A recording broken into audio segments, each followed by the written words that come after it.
So we're going over the different types of amendments available to you in CTM to amend either an exclusive right to buy or sell with a client, an amendment that goes between the buyer and the seller of the client, or an extension or termination document. So let's say you need to amend an exclusive right to buy or sell. So that would be between Thrive and the client, right?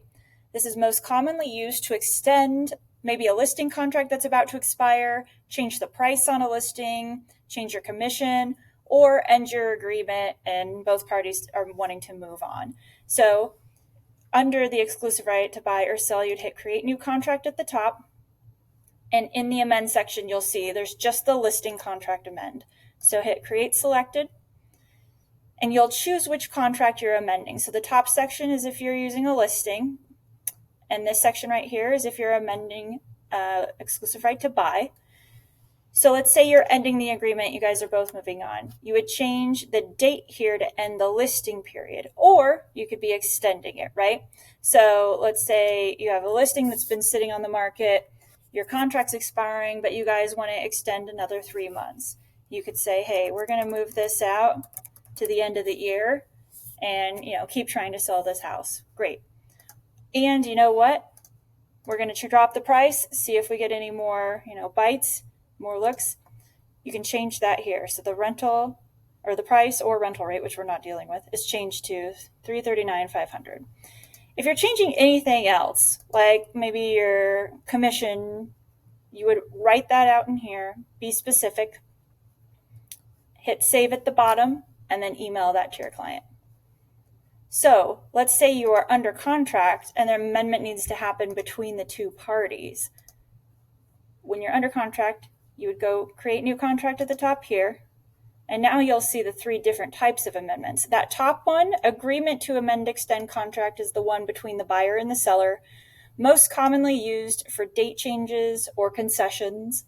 And you'll see it looks like the contract, but it's a much smaller version, right? It has section 3 from the contract, the dates and deadlines section. So let's say we're going to change the closing date and push that out to next Friday. We would do that. And then additional amendments is where you would write in, seller is going to offer the buyer X amount in concessions towards closing costs and prepaids, or whatever specific language you guys are going to want to use there.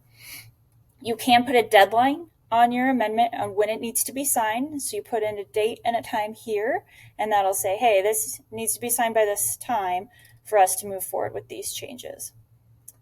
The final amendment that isn't used too often but can be powerful if you need it is this extension or termination of contract. And you'll see it looks a lot like the other amendment, right? It has section 3. So let's say we did want to move out that closing date to next Friday.